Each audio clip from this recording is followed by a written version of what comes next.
I'm one of 8 careers managers at the University of Glasgow. Normally, we are based in the Fraser Building. Since March, I've been in the Fraser Building twice, once to clean my desk and once to pick up a laptop.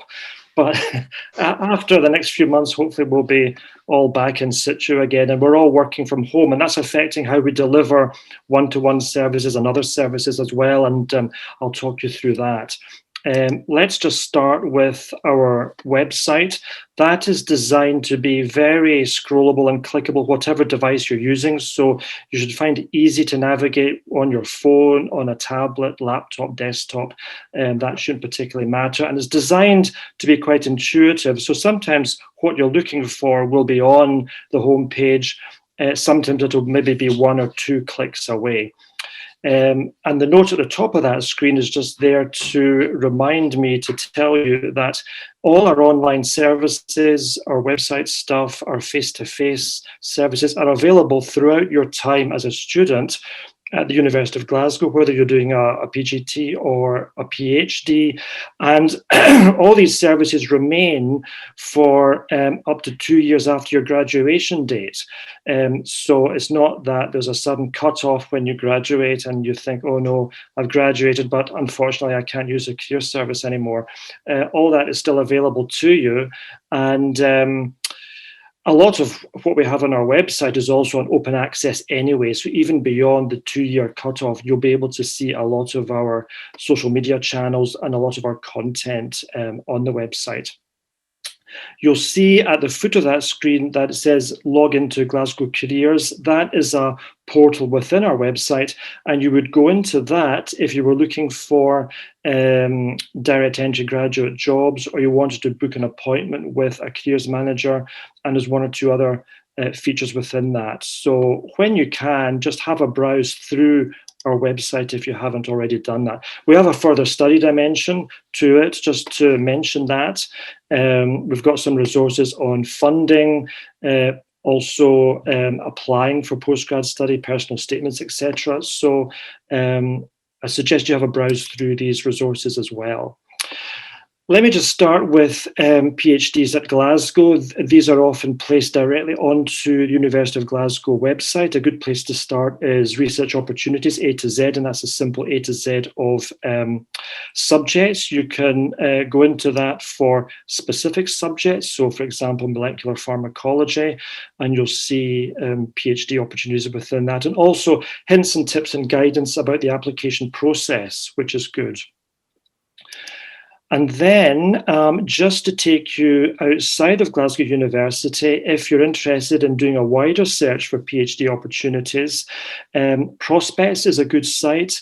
Prospects.ac.uk is the biggest graduate jobs portal for the UK, but there's a substantial postgrad study dimension to it. So to search for PhD opportunities beyond Glasgow, although it will also pick up some PhD opportunities within Glasgow, just click further study on the homepage tabs, and then you can search under specific subject areas like life sciences and what have you. You can also do bespoke searches.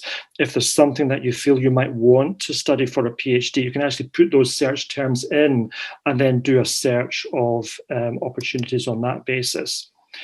Also, Prospects gives you an overview of the main types of PhD. I believe there's about 5 different routes now, and not all of them are offered by every university for every subject, of course, but the Prospects narratives and definitions of different types of PhD are quite useful if you want to compare and contrast different types of PhD delivery.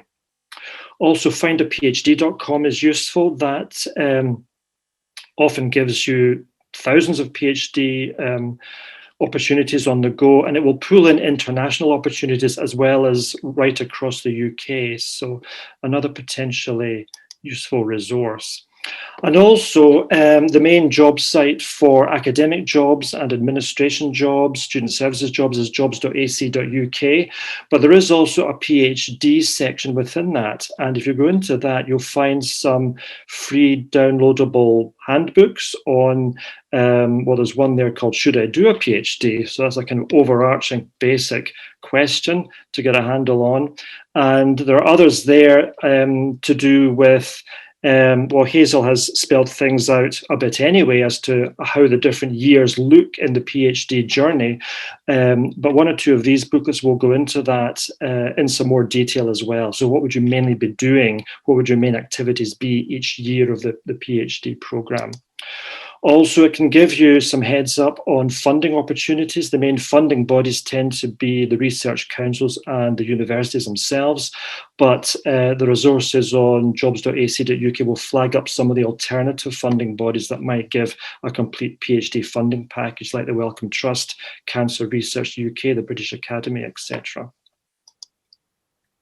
Okay, and then if you're looking internationally, I've mentioned some of the UK resources to have a look at, including Glasgow Uni's own website. But these would be the main sites if you're interested in Australia or the USA or Europe. Also, just bear in mind that with the timelines for applying to a PhD, they're not the same across the globe. So with America, for example, that there can be a longer application process and lead-in time. But the Fulbright Commission in London is very good with its advice and guidance to students based in the UK who are interested in looking at doing a PhD in America.